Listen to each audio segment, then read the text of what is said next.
Bon, bonjour et bon vendredi à tout le monde. Moi, je veux que toute l'Afrique comprenne une chose.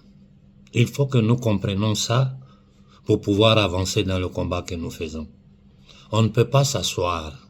Quand je lis tous les messages, les vocaux qui m'arrivent, non, il faut de l'argent pour ceci, il faut que on finance cela, il faut qu'on fasse ceci, hein, il faut des podiums ici, il faut ceci, il faut cela.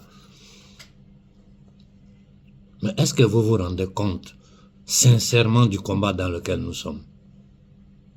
Nous ne sommes pas dans un processus démocratique. Nous sommes dans un combat de libération de l'humanité africaine. Je répète, nous sommes dans un combat de libération de l'humanité africaine tenue en esclavage depuis 600 ans. Si nous comprenons ça, nous avons compris à quoi nous avons affaire. Si nous comprenons ça, nous saurons que chaque Africain, individuellement, je répète, individuellement, doit comprendre que ce combat-là, c'est pour lui. Que toutes les actions qu'il va mener, il les mène pour lui et non pour son voisin ou pour sa maman ou pour son papa ou pour son ami. Non, le combat que tu mènes, tu le mènes d'abord pour toi-même. Ensuite pour tes enfants, pour ta famille, pour ton village, pour ta ville, pour ton pays, pour ta patrie. Donc quand on décide, quand la jeunesse africaine se met au travail et qu'elle décide que tel jour nous allons nous lever, trouvons-nous à tel endroit, même si tu n'as pas d'argent pour ton transport, lève-toi, va à pied jusqu'à cet endroit. Que chacun envoie sa petite contribution. C'est ce qu'on appelle un travail collectif. C'est ce qu'on appelle une conscience collective. Mais cette conscience collective-là passe d'abord par une conscience individuelle. Même si tu n'as pas 5 francs, lève-toi parce que ta présence là fait partie, aura une signification. Ta présence aura un poids. J'ai toujours dit, notre nombre est notre force. Ceux qui ont des micros, mettez votre micro à disposition. Ceux qui ont des bâchers, mettez votre bâcher à disposition. Ceux qui peuvent aider les jeunes dans l'achat de l'essence, les petits trucs, aidez-les. Chacun fait sa part. Ceux qui ont plus de moyens, mettent plus de moyens. Voilà comment nous pouvons arriver à quelque chose. Parce que si nous nous arrêtons là, à tout mettre sur la... J'ai dit, c'est telle organisation qui a tout financé, hein, il faut faire ceci, il faut... Moi, j'ai entendu dire même hier qu'il fallait que nous... il faut, pour faire venir la population, il faut les attirer, il faut ceci. Non, on ne doit pas les attirer. On ne doit pas les attirer. Celui qui n'est pas conscient du combat que nous menons, qui reste assis chez lui à la maison. Ceux qui ne veulent pas comprendre là, qu'ils ne comprennent pas, qui restent assis chez eux à la maison, et puis ils vont voir les conséquences de leurs actions sur eux, leur famille, leur société.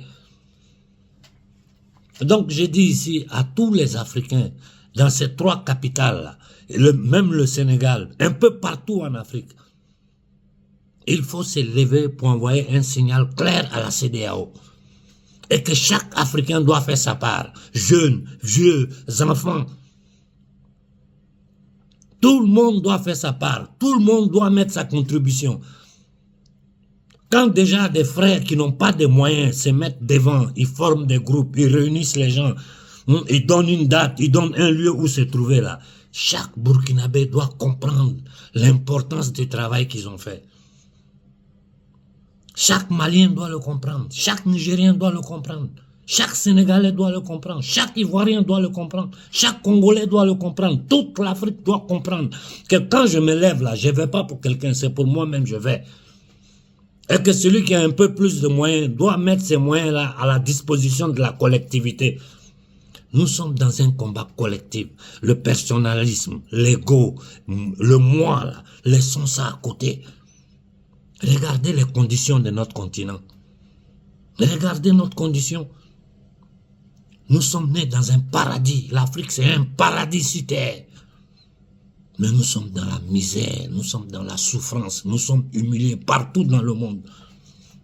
Et ces entités démoniaques qui gouvernent l'humanité, leur objectif principal aujourd'hui, c'est la dépopulation de l'Afrique, la balkanisation de l'Afrique, et empêcher par tous les moyens que la société civile africaine s'élève pour soutenir leur gouvernement. Ils font tout ce qu'ils peuvent pour vous dévier, pour vous distraire, avec la complicité de certains Africains. J'ai un discours de Sékou Touré qu'on m'a envoyé ce matin. J'ai écouté, j'ai coulé des larmes. Parce que Sékou Touré a fait ce qu'il a pu pour l'Afrique. Nous savons comment il a été acculé. On ne va pas rester là à expliquer de nouveau l'histoire. Modibo Keïta a essayé. Des Africains ont détruit la fédération entre le Mali et le Sénégal pour permettre aux Français de nous imposer. Quand je dis français, il faut toujours vous rappeler que je ne parle pas du petit peuple français. Et d'ailleurs, il y a des Français, des Italiens qui aiment l'Afrique plus que nous les Africains. Je vais sur Rome, je vais discuter avec des Italiens, avec des Français, que derrière le rideau nous aident par tous les moyens. Vous pensez que tout ce que je sors là, c'est la farine de moi seul, mon sac. Non, c'est parce qu'autour de moi, il y a des gens qui me conseillent, des Blancs qui me conseillent, qui me soutiennent, qui me disent qu'on aurait fait comme ça, qu'on aurait fait comme ça. Dis à la jeunesse africaine de faire ça. Et nous, derrière le rideau, nous allons agir. Je dis des Blancs qui aiment l'Afrique plus que ce que vous appelez président, dirigeant. Ils aiment l'homme noir, ils aiment l'Afrique plus que certains Africains parmi nous.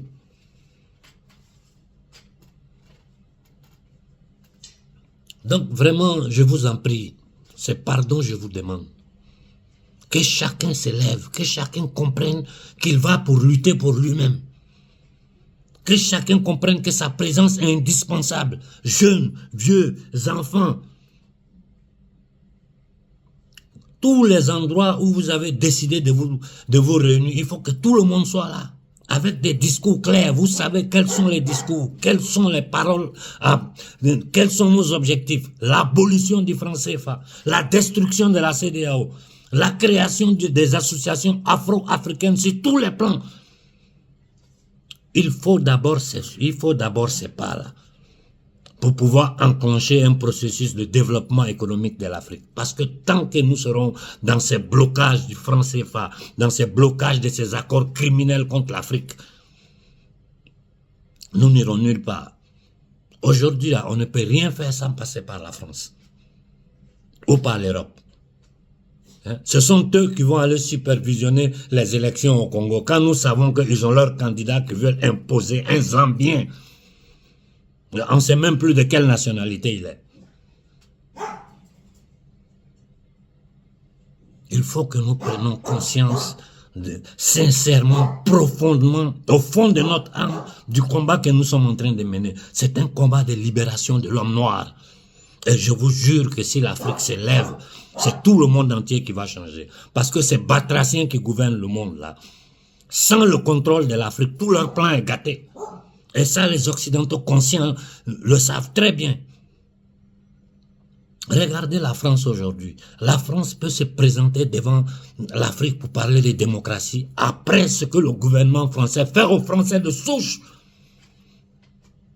Aujourd'hui, ils vivent dans une tentation de division entre les étrangers qui vivent en France, essayer de monter les Français de souche contre les étrangers contre les Français.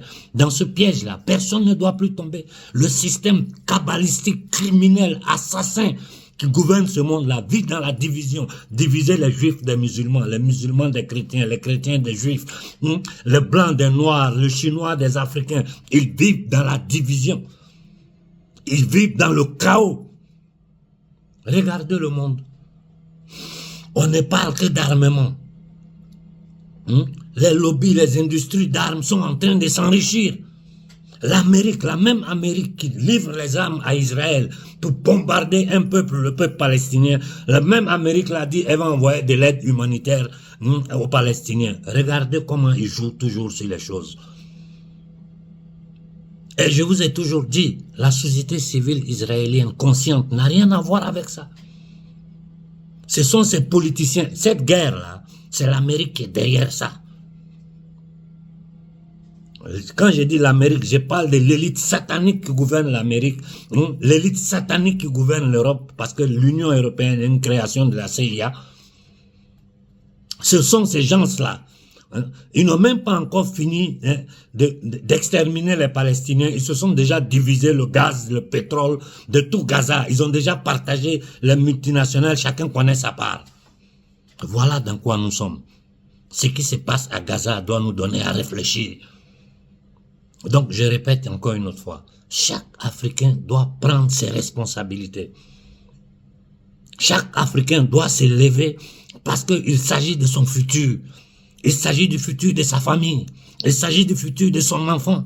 Il s'agit de notre droit de nous soigner, de notre droit de manger bien, de notre droit de pouvoir aller à l'école dans de bonnes conditions, de notre droit de pouvoir voyager dans le monde sans être obligé de monter dans les bateaux des négriers comme Soros.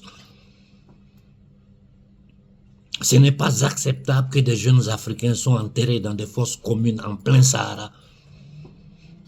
Tous ces terroristes créés par les services secrets occidentaux qui terrorisent nos populations. Ceux qui attaquent le Burkina, ils attaquent le Burkina sans revendication. C'est-à-dire c'est tellement clair sous nos yeux aujourd'hui que tout ça est piloté par une élite satanique mondialiste néolibérale qui a pour objectif principal d'ici 2030 d'imposer un agenda transhumain à toute l'humanité, dépopuler l'Afrique, balkaniser l'Afrique, et mettre la main sur nos richesses. Voilà pourquoi des gens comme Moshe Katumbi est candidat au Congo. Et je vous dis, le mal mineur aujourd'hui pour le Congo, vous savez que j'ai toujours dit les 4 vérités à Tshisekedi. Mais pour le moment, Tshisekedi n'a qu'à rester là. En entendant que les Congolais se réunissent et qu'ils trouvent les solutions pour sortir le Congo de cette impasse. Et des criminels comme Kagame, toute l'Afrique doit prononcer son nom dans toutes les manifestations. Il faut envoyer ces photos avec des pancartes écrites en bas, assassin, agent de la CIA, celui de l'Ouganda, celui du Kenya, tous ces nègres de salon. Je vous jure qu'il y a des blancs ici en Occident, ceux que je vais croiser à Rome en ce moment, qui aiment plus l'Afrique, qui aiment plus les Africains que ces batraciens que nous appelons chefs d'État, que nous appelons dirigeants. Et qui font tout pour m'aider dans le combat que je suis en train de mener. Je vais m'arrêter là pour ce matin. Je répète une dernière fois, chaque Africain doit faire sa part. S'il faut que vous vous déplacez à pied, déplacez-vous à pied. Ceux qui ont des micros, mettez ça au service du combat. Ceux qui ont des petits fourgons, mettez ça au service. Chacun doit faire sa part en fonction de ses moyens. Ceux qui n'ont rien, qui n'ont même pas à manger, vous avez le ventre vide, serrez votre ventre et soyez présents. Notre nombre est notre force. Notre nombre est notre force.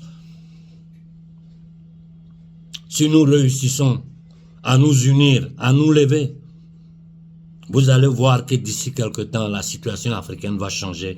Parce que ici en Occident, il y a des gens qui sont à nos côtés, qui luttent à nos côtés. Et partout dans le monde aujourd'hui, tout le monde est conscient des conditions de l'humanité africaine qui n'est plus acceptable. Mais si nous ne nous levons pas, ce n'est pas les autres qui vont se lever pour nous. On dit la charité bien ordonnée commence par soi-même. Je m'arrête là et je vous souhaite bon vendredi à tout le monde. Si vous me contactez que je ne réponds pas, ne vous inquiétez pas. Ça veut dire que je suis dans des réunions de travail. Quand c'est comme ça, mes numéros publics, je les laisse à la maison ou je les éteins. À peine possible, je répondrai à vos messages. Bonne fin de semaine à tout le monde et mobilisez-vous pour cette fin de semaine pour envoyer un message clair à la CEDEAO, à ce syndicat des nègres de salon, au service des entités démoniaques qui tiennent notre peuple en esclavage depuis 600 ans. Bonne journée à tout le monde.